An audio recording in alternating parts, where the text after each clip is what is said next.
Le métal est une musique très controversée. Encore aujourd'hui, on critique ce genre musical sur plusieurs points, sur les thèmes abordés, la violence du son et l'esthétique. Certes, il n'y a pas une esthétique métal à proprement parler. En réalité, pratiquement chaque sous-genre a un style bien précis. Les trasheux seront plutôt avec leurs vestes à patch et shorts camouflés, les hardos heavy ce sera cuir et bandana, et les blackeux en corpse paint. Et c'est de ça dont on va parler aujourd'hui. En effet, le black metal est un des genres musicaux les plus critiqués, surtout dans les années 90. Aujourd'hui ça va, le genre a su se diversifier pour finalement plaire à tout le monde, puis il est pas mal mis en avant dans la pop culture, surtout dans les films de ces 10 dernières années. Mais dans les années 90-2000, c'était pas le cas. En France, c'était une musique absolument évitée, qui était composée uniquement de satanistes et de personnes malveillantes. Ah, on s'en souvient bien de ces incroyables documentaires diffusés sur M6 et France 3. En Scandinavie, le berceau de ce style de musique, c'était déjà un peu mieux vu, mais ça restait quand même une musique de détraqué pour la plupart des gens.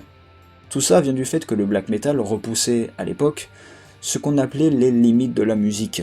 Déjà 20 ans plus tôt, quand le heavy metal est né, on le critiquait pour la même raison. Le black metal tournait autour des thématiques de la nuit, le satanisme, la mort et le mal-être aussi. Finalement, c'était assez peu conventionnel pour l'époque. Et c'est pour ça que ça a choqué. Le black avait une esthétique sombre qui faisait peur. C'était une musique qui paraissait dangereuse, sortie tout droit des entrailles de la terre.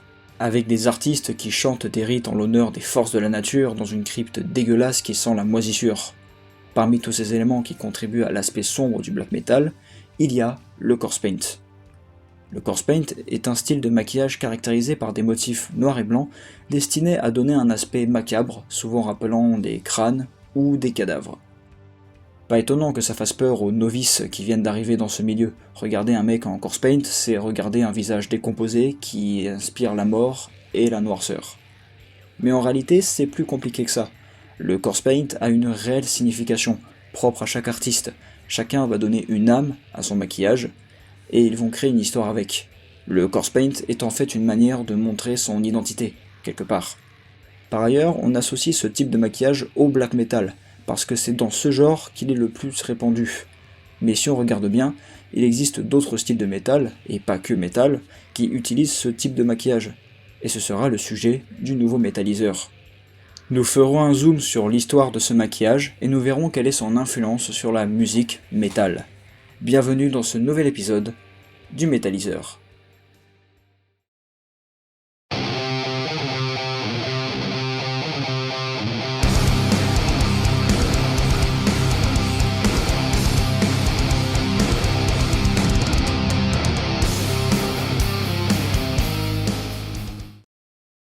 Le maquillage dans la musique, ce n'est pas nouveau, on en retrouve depuis très longtemps, et encore aujourd'hui de nombreux artistes en utilisent, notamment dans le métal.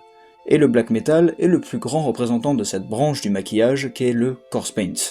Mais saviez-vous que ce type de maquillage existait déjà bien avant le black metal? Oui, je pense que la plupart d'entre vous le savaient, mais on va quand même revenir sur ce point. Dans les années 60, il y avait un chanteur de rock qui s'appelait Arthur Brown. Brown est britannique, et il a l'habitude de faire du post-rock, rock psyché. Et en 1968, on le voit porter un étrange maquillage dans le clip de Fire. Étrange car parfois assez flippant, pour l'époque en tout cas. Les contours des yeux et de la bouche sont noirs, et le reste du visage est blanc.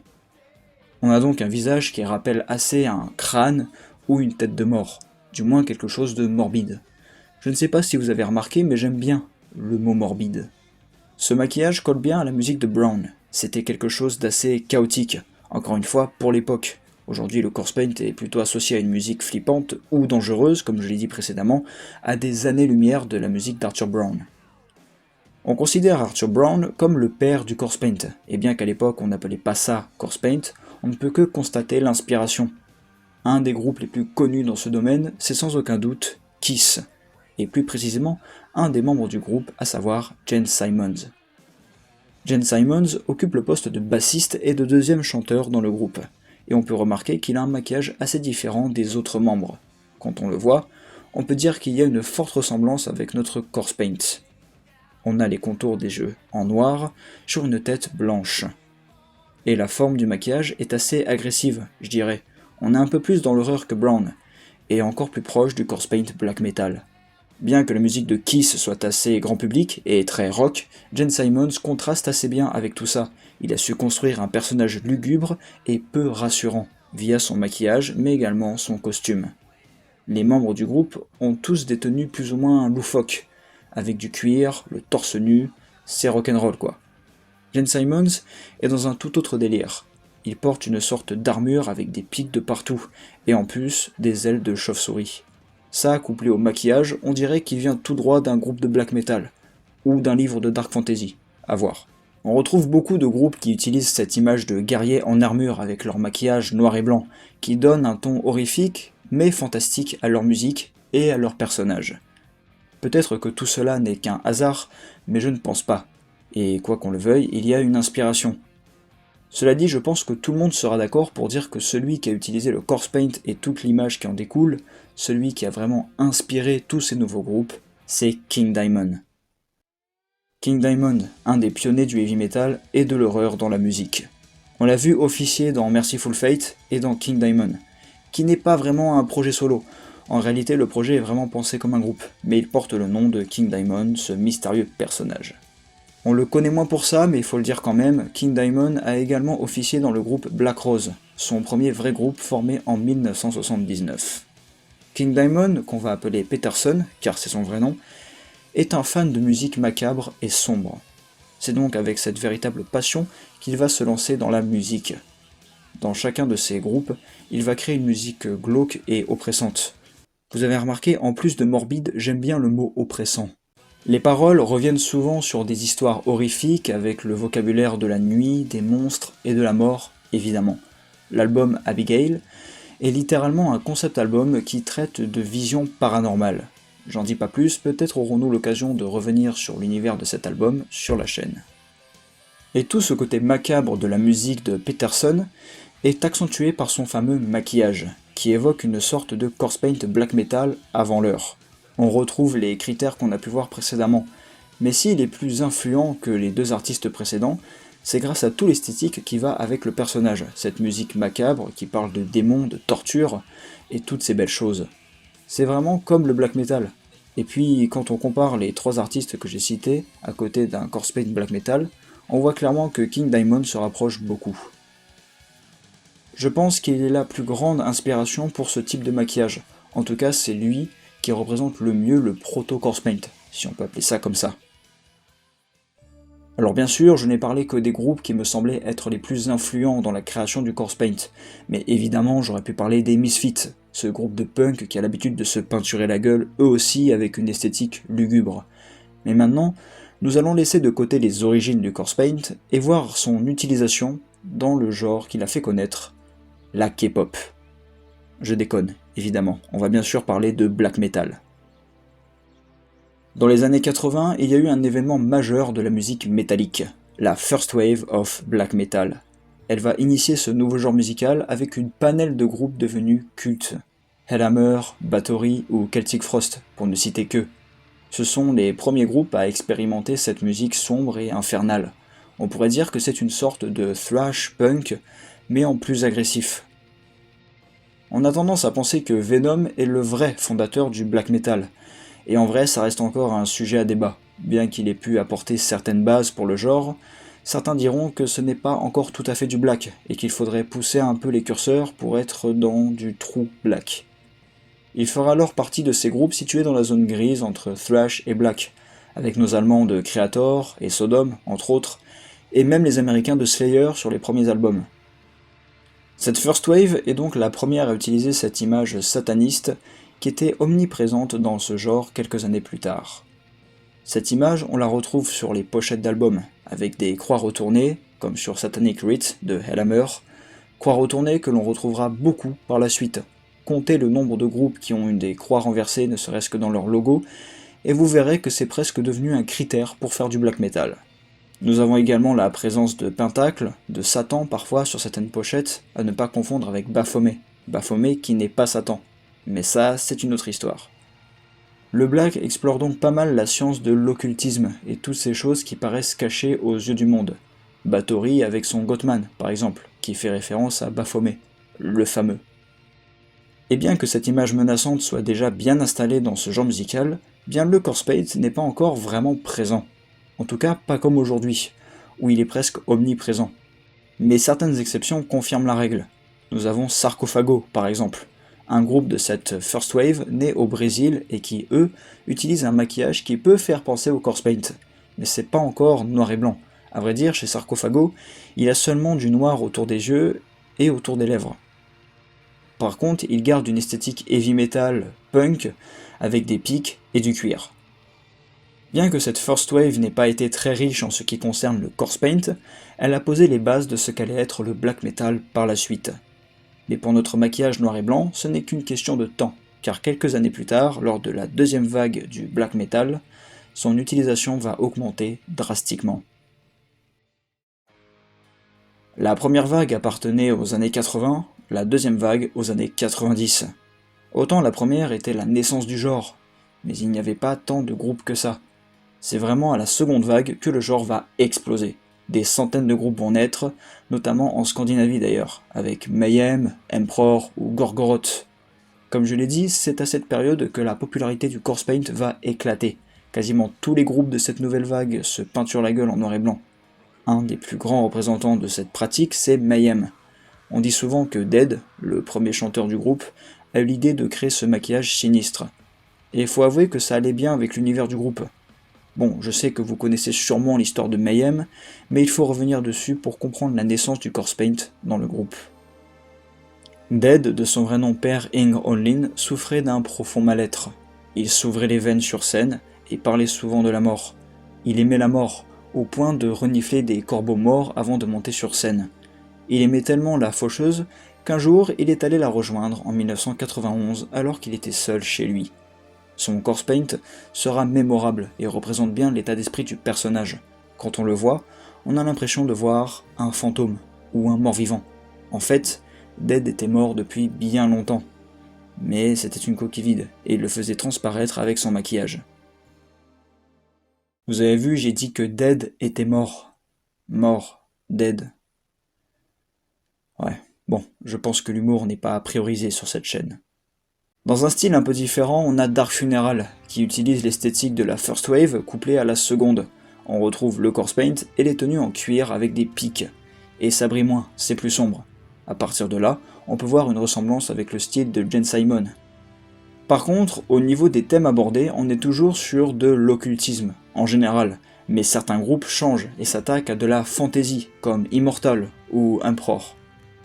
Et là, on commence déjà à voir ce côté guerrier en armure qui se peint en noir et blanc. Mais c'est bien plus tard que cette image va vraiment devenir célèbre. En effet, ces deux vagues de black metal ont permis de poser les fondations de ce qu'allait devenir ce genre musical.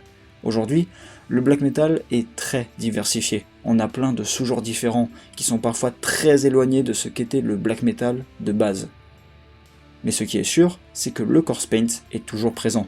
Il est même présent chez tous les groupes. Enfin presque. C'est devenu un symbole, peut-être même le symbole du black metal. Pourtant, il existe des groupes qui opèrent dans des styles complètement différents du black, et qui pourtant usent du corpse paint. C'est le troisième point que nous allons aborder. Je ne vais pas parler de tous les maquillages possibles dans les différents genres de métal. Ici, c'est bien du corpse paint dont on va parler. Commençons avec Behemoth.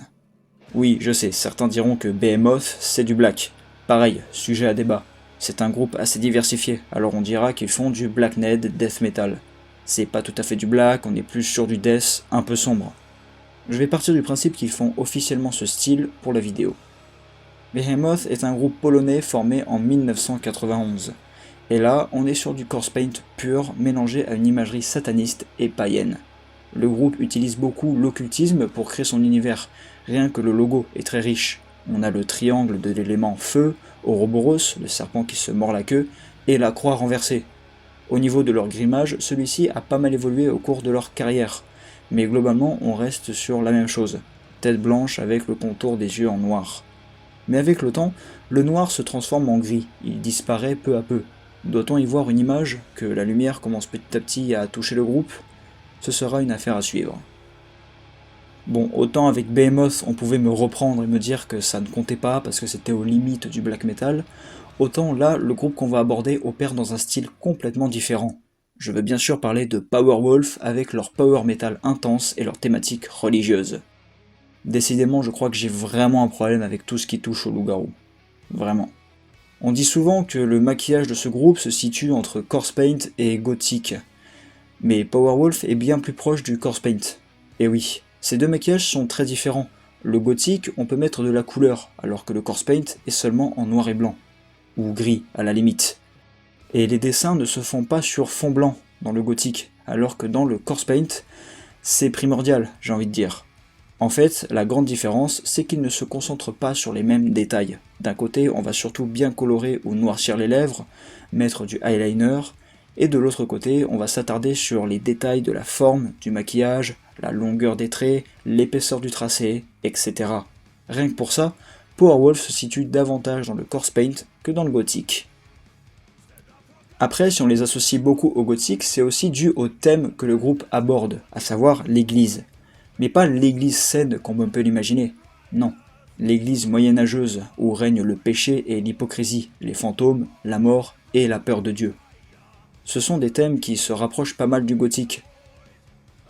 Un peu à la manière de Behemoth plutôt, le noir s'efface petit à petit chez Powerwolf, en tout cas sur la plupart des membres du groupe.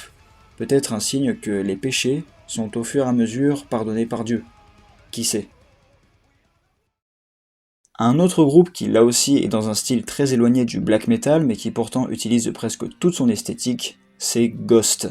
En effet, on est sur un groupe qui reprend pas mal de codes du black, dont le corpse paint. Mais avec ça, toute l'imagerie sataniste, déjà au niveau des paroles avec des chansons comme Satan Prayer, dans le premier album de 2010, qui décrit comme son nom l'indique, une prière à Satan. Mais il y a également l'esthétique visuelle du groupe. Le chanteur a donc un maquillage noir et blanc très évocateur, on dirait vraiment un cadavre, une tête de mort. Et la toute première version de son corpse paint est même très flippante. Autant après on avait une tête de mort un peu propre, autant la première version semble sale, presque en décomposition, en témoignent les coulures sur la joue et l'irrégularité des dessins. On ajoute à ça les symboles occultes qui entourent le groupe, par exemple chaque membre, excepté le chanteur, a le symbole d'un élément, le feu, la terre, l'eau et le vent, et évidemment la bonne vieille croix renversée. Celle-ci est bien mise en avant d'ailleurs, notamment sur la tenue du chanteur, Papa Emeritus.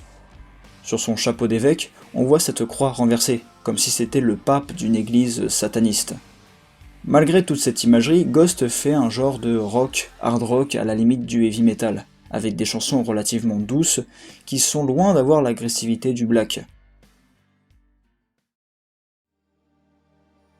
Depuis le début, je parle du sens de ce maquillage. Le fait qu'avec cette pratique, les artistes peuvent exprimer quelque chose. Leur personnalité. Il n'y a pas une seule signification à ce maquillage. À vrai dire, la signification est propre à chaque artiste. Mais il y a des thèmes en commun, notamment le sentiment d'appartenance. Alors oui, la grande famille du métal, ça n'existe pas. Mais la niche du black metal, ça existe. Avoir ce type de grimage, c'est montrer son amour pour ce style de musique, mais également montrer son point de vue par rapport à notre société actuelle. Le corpse paint, c'est un maquillage particulier, ça sort de la norme. Ça montre donc qu'on est en marge de la société. Un peu comme des anarchistes si on veut. J'y vois là aussi un rapprochement avec la nature. Oui, elle est encore là, et elle le sera toujours. Avec le corpse paint, j'y vois les couleurs de la neige, de la nuit. Et puis même, sur les dessins, ça me rappelle des racines d'arbres, qui montrent que l'homme, qu'on le veuille ou non, reste attaché à cette nature, notre créatrice.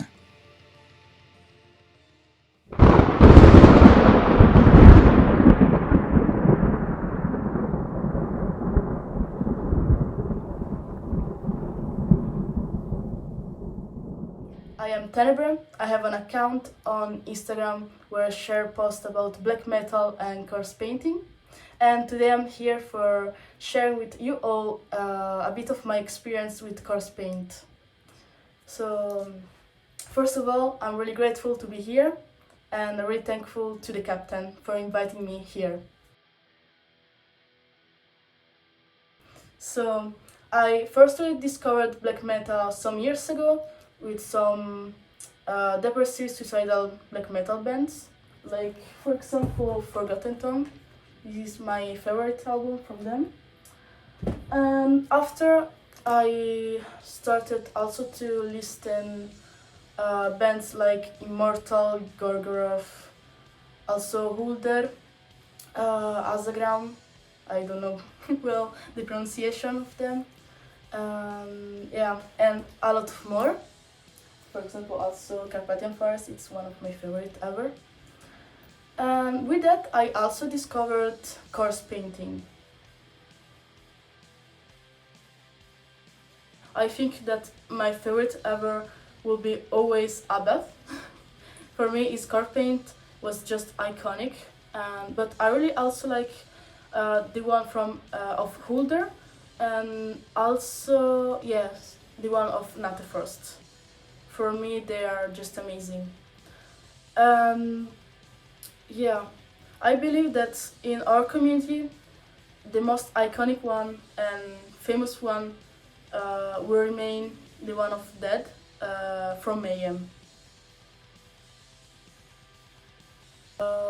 Of course, it has to represent death, a dead body or decaying body, but also um, all the bad feelings like anger or sadness or the sufferance that all these artists are feeling in their lives and putting in the music. Yeah.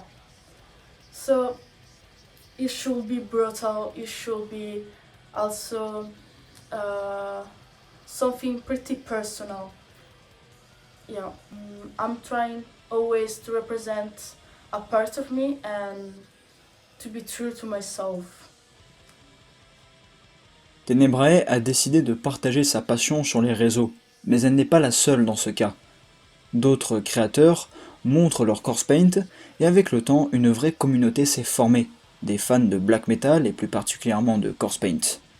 Et c'est ainsi qu'on peut voir la diversité qui est folle. Tout le monde a une manière différente de s'exprimer avec ce type de maquillage. Tout le monde attribue le sens qu'il veut à ses créations. Mais évidemment, donner son point de vue sur internet, c'est s'exposer à des critiques.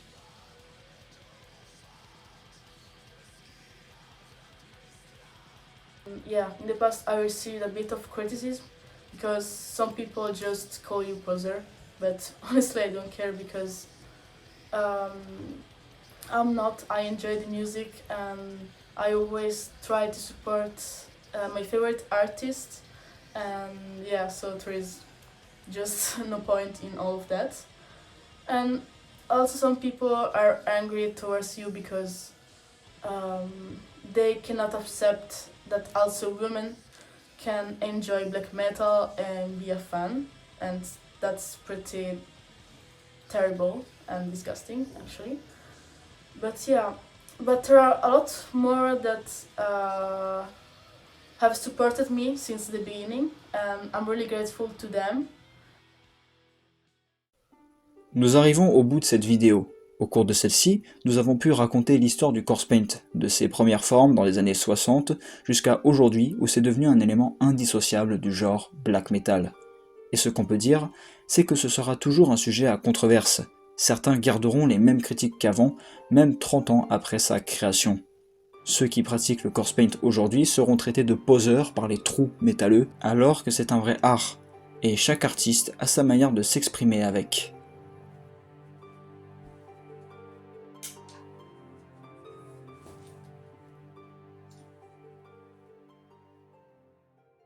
J'espère que cette vidéo vous aura plu. Elle a pris un peu de retard, mais vous en faites pas, je vais bientôt reprendre un rythme stable. D'ailleurs, la deuxième vidéo de juillet sort dans quelques jours, alors restez connectés. Foncez voir la page Instagram de Tenebrae, elle fait du bon contenu et ses créations sont vraiment sympas, alors allez la soutenir. Et allez voir le compte Instagram du Metallizer aussi, il vient d'être créé, alors allez-y. Quant à nous, on se retrouve très vite pour une prochaine vidéo sur la chaîne du Metallizer.